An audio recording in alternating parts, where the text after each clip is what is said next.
درمیان کس کی تلاش میں یہاں پر آیا ہوں؟ شاید کہ میں کچھ دیر مون رہ کر اس جگہ پر اس خوبصورت درشیہ کے بھی میں تمہاری تلاش میں نکلا ہوں۔ سرمئی بادلوں، پہاڑوں اور اس جھیل کے تھرکتے ہوئے پانی میں کہیں تم تو نہیں؟ ہاں، تم ہی تو ہو جو جھیل کی تھرکتی ہوئی لہروں کے سنگیت میں مجھے بار بار سنائی دیتے ہو۔ میں تمہاری آوازوں کو قریب سے محسوس کرنا چاہتا ہوں۔ جبکہ کلترو بڑا ہو گیا ہے، میری ہتھیلی کی 5 انگلیاں جڑوں کو کمیرنے میں لگی ہیں۔ تم ہی بتاؤ میری ماں، یہ کیسا بھی تم نے میری ہتھیلی پر بویا تھا؟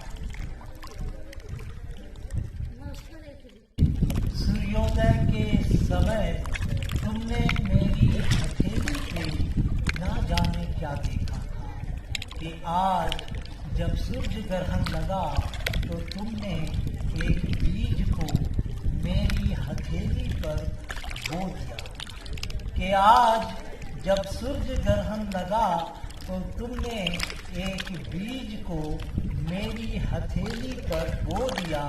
تب سے میری ہتھیلی گرم ہواؤں سے کبھی سخت تو کبھی بارش کی بوندوں سے نم ہوتی رہی۔ اب جب کہ کلترو بڑا ہو گیا ہے، کہاں صرف اور صرف تم ہی تو ہو۔ انگلیاں میرے اختیار میں نہیں، بھیڑ میں تنہا ہوتا آدمی کیا کرے؟ گفتگو کرنے کا وہ ہے جو ہر کسی کو نصیب نہیں ہوتی، اسے صرف کریٹیو رائٹر کی چشم جہاں بھی ہی دیکھ سکتی ہے۔ یہی وہ منزل ہے جو کٹھن بھی ہے اور دشوار بھی۔ فنکار لہو لہو جگر کرتا ہے، تب اس کے پاؤں کے پاس منزل قریب آ جاتی ہے۔ چلو ہٹا، ہو گیا۔ دوڑتی ہوئی درستو ایکسپریس کی طرح آگے کی منزل کی طرف بڑھتا رہا۔ سفر میں آخری اسٹیشن تو نہیں آیا، مگر جہاں بھی لفظوں کی ٹرین کی رفتار تھم سی گئی تو یہ گیان ہوا کہ ریل کی پٹری ہو یا کچے پکے راستے، ہر راستے کی منزل ضرور ہوتی ہے جو کبھی دکھائی دے جائے۔ کلمہ ہے، ایک سنواد ہے، یا پھر یوں کہہ لیجیے کہ ایک ڈائلاگ ہے۔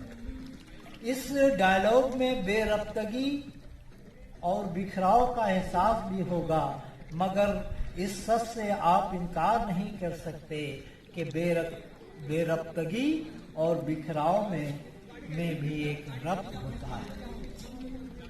لفظ لہریں مجھے جن جن سمتوں کی طرف لے گئی ہے، میں وہاں لاشعوری طور پر پہنچا اور لہروں سے یہ نہیں دریافت کیا کہ یہ کون سی منزل ہے، یہ کون سا دیار ہے۔ لفظ تم بولتے کیوں ہو؟ لفظ کی تعظیم کرو کہ لفظ بڑے مقدس ہوتے ہیں۔ اے لفظ، تمہاری عظمت سے کسے انکار؟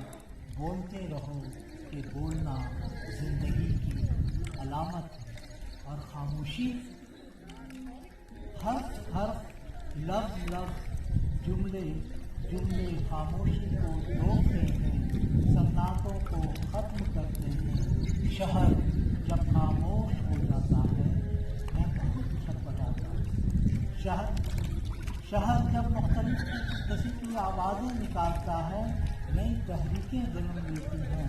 تحریکیں منظم کیوں نہیں ہوتی؟ تحریکوں کی کوئی مستقل شکل کیوں نہیں بن پاتی؟ ہم الگ کہنا ہوئے بھول رہے ہیں، جی رہے ہیں۔ ہم سب کی آوازیں جدا کیوں ہیں؟ ان آوازوں پر کس کی حکومت ہے؟ کاتب تقدیر، خالق، چہرے الگ آوازیں جدا مصلحت، آزمائش۔ صلاح الدین پرویز اور حقانی القاسمی کی تخلیقی توانائی جس طرح سے چینلائز ہو رہی تھی یا ہو رہی ہیں، اس کے لیے ہر لفظ اور لفظ کے پیچھے چھپے ہر چہرے کو آواز دینی پڑے گی، لفظ کا چہرہ۔ پرویز، تم پہلے صرف صلاح الدین پرویز تھے، اب محمد صلاح الدین پرویز بن ہماری ادبی، ثقافتی، مذہبی روایت کا استعارہ بنتے جا رہے ہو۔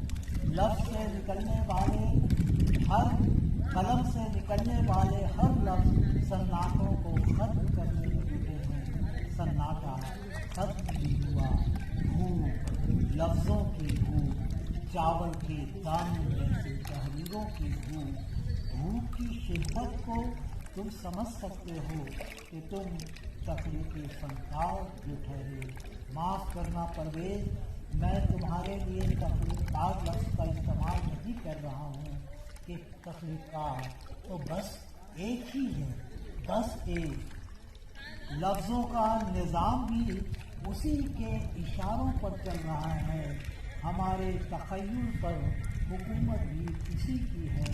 بولو نہ صلاح الدین پرویز، بولو نہ حقانی الفاظ کی، کیا میں نے کچھ غلط کہہ دیا؟